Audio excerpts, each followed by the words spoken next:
human heart, to change, to improve, to live a fuller life. There's a deep need within us all. The need to explore, the need to find fulfillment. This drive has seen humanity develop, with all of us looking for timeless answers. It's how civilizations have grown and thrived. We've learned in so many ways what it is to push harder, go faster, live longer, and yet an echoing hollowness can still remain. Used properly, our urge to explore can lead us towards a life that is bolder and better than we could ever hope for. So if life is an adventure to be explored, where do we begin? What is your measure of success? Is it the money, the power? Is it the beauty, the fame? Even if you get them, is it ever enough? These days we know it's so momentary. The buzz, the satisfaction that we get from life's treats and toys. Despite their achievements, there are scores of people that we label as successful who crave just a little of that peace and wholeness that seems so elusive. Of course, we all know the truth. Deep down, we know that what matters in life is not how much we achieve, but the relationships, how deep they are, that we make along the way. Yet despite knowing this, we all go off course from time to time. We all get caught up in the mess of being selfish. We all lose our way, and that's when we get hurt. One man in history stepped up to give us direction in our confusion. One man who knew the right way forward. Jesus Christ famously said, "I'm the way, the truth, and the life." Jesus remains today what he's always been, the answer to the biggest questions of life. Jesus knows our deepest hopes. He knows our deepest concerns. He knows who we are, and he can help us. That would be great if it's true, but there's a problem with it. Can we trust Jesus Christ? Can we trust anyone? We may live in a cynical world, but to go as far as to say that we live without trusting others isn't strictly true. The sales of millions of self-help books prove that. Then you have your fashion leaders, your lifestyle guides, all telling us how to live. Add to them the doctors, drivers, pilots, even the guy who made you a sandwich this morning. It all adds up to the same thing. We all trust, daily. Whether we like it or not, our lives are not lived in isolation, not played out according to some script written by our own hand. We need others to get us through, and we rely on them constantly. It's hard to know what's right. It's hard to find the correct way forward in life. So often we end up just grabbing at the first thing that comes along, not really knowing why. There are times when all that we need to get us believing is the sense that someone looks like they know what they're talking about. And then there are the times when your fingers burnt by bitter experience, you recoil from the idea of ever trusting anyone again, lost and alone. The world somehow seems a colder, less enticing place.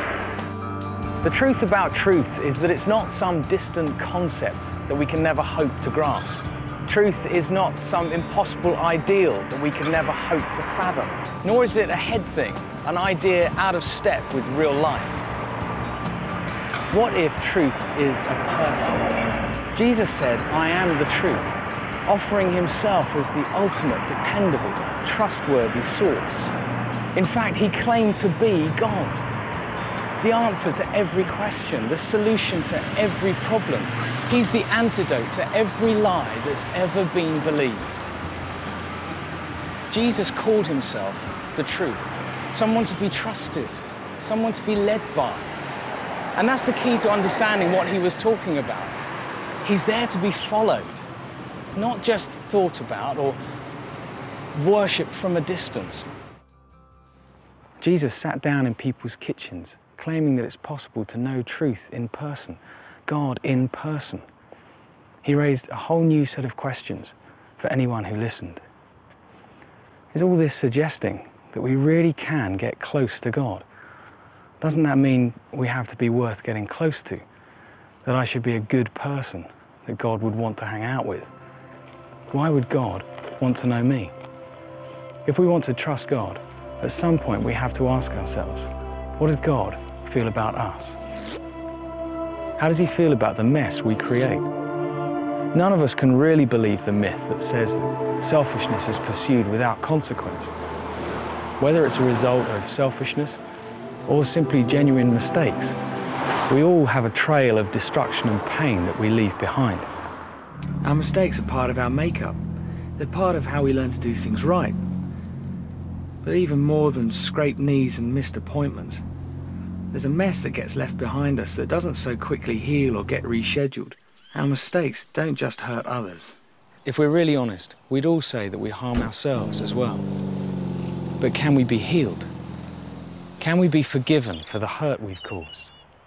Can we hope for fresh beginnings, a new start, even a whole new life?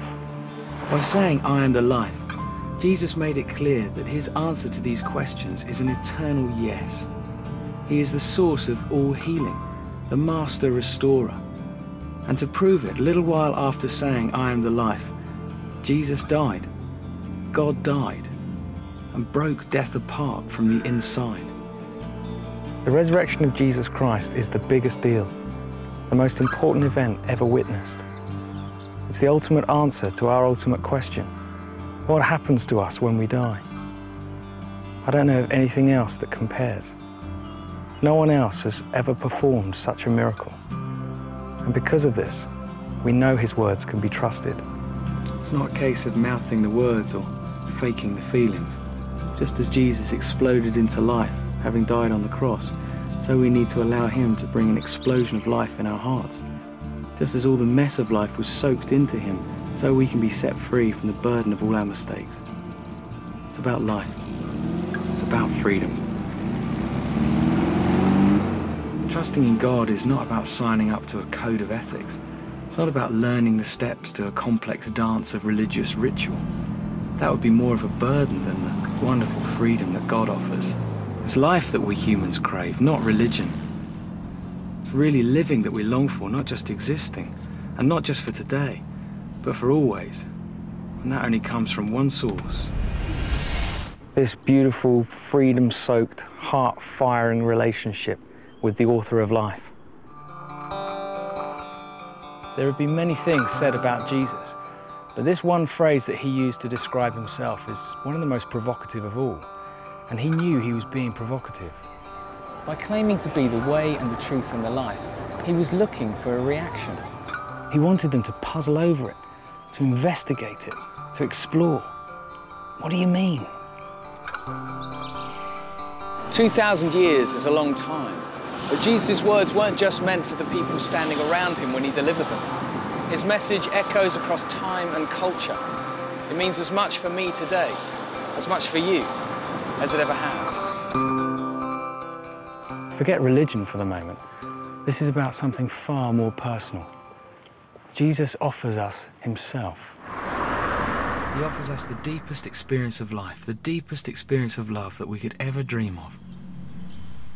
Challenge the offer, and you'll discover that not only does God exist, but that you matter to him. You're important. You're worth dying for. Embrace life. Explore God.